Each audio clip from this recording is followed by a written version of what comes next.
O professor Michel aplicou 2 provas a seus 10 alunos e divulgou as notas por meio do gráfico mostrado abaixo. Por exemplo, o aluno A obteve notas 9 e 8 nas provas 1 e 2, respectivamente.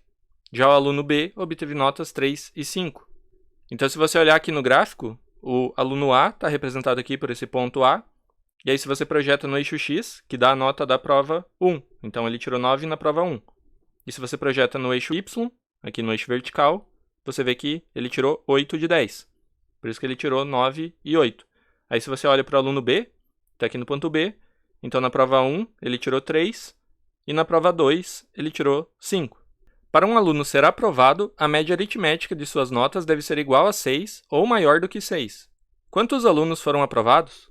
Então como que a gente resolve essa daqui? A gente poderia começar a calcular as médias para cada um dos alunos para descobrir quantos foram aprovados. Só que isso demoraria muito tempo, né? Por exemplo, se a gente pega aqui o aluno B, a gente sabe que a nota da prova 1 foi 3 e a da 2 foi 5. Ele está aqui no ponto 3, com coordenadas 3 e 5.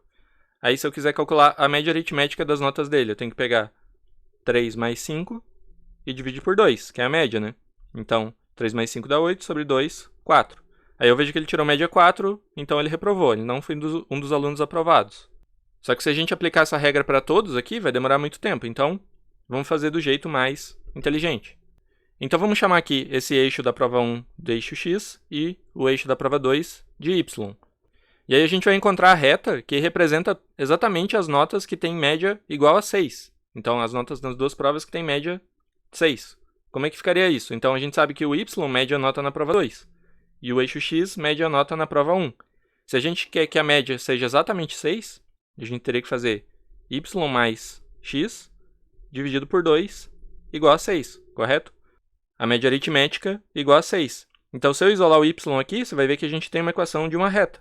Então, isso daqui implica que o y é igual a quanto? Passo 2 multiplicando, fica 12, e passo o x subtraindo, fica 12 menos x. Então, você nota que isso daqui é a equação de uma reta, y igual a 12 menos x.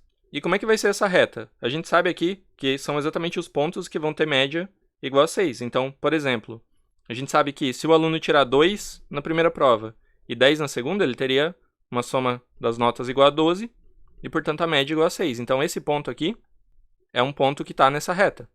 Esse ponto F também está na reta. Nota que o aluno que representa aqui o ponto F tirou 3 na primeira prova e 9 na segunda. Então, a soma das notas dá 12. E você poderia fazer essa mesma conta aqui. Por exemplo, 8 com 4, 4 na primeira prova e 8 na segunda também dá média 12. 5 na primeira e 7, e assim por diante. Então a reta, que é representada por aquela equação ali, y igual a 12 menos x, vai ser a reta que passa por todos esses pontos aqui. E aí vai passando na diagonal de todos esses quadradinhos. E como deveria ser, passa também aqui por esse ponto, que representaria um aluno que tirou nota 10 na primeira prova e 2 na segunda, que também passaria com média exatamente 6. E daí o que a gente conclui a partir desse gráfico? Então, aqui é y igual a 12 menos x. E o que a gente precisa é que a média seja não igual a 6, mas maior ou igual a 6.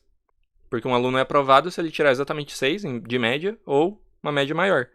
Então, ao invés da igualdade, y mais x sobre 2 igual a 6, a gente deveria considerar todos os pontos que satisfazem essa desigualdade aqui, y mais x sobre 2, maior ou igual a 6.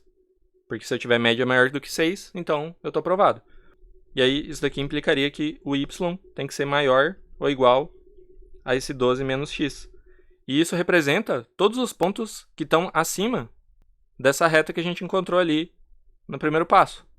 Portanto, disso a gente já pode concluir aqui que todos os pontos que representam alunos que estão exatamente sobre essa reta ou acima dela são os alunos que foram aprovados.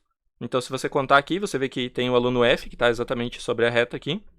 E daí tem mais 1, 2, 3, 4, 5. 5 alunos que têm notas acima dessa reta.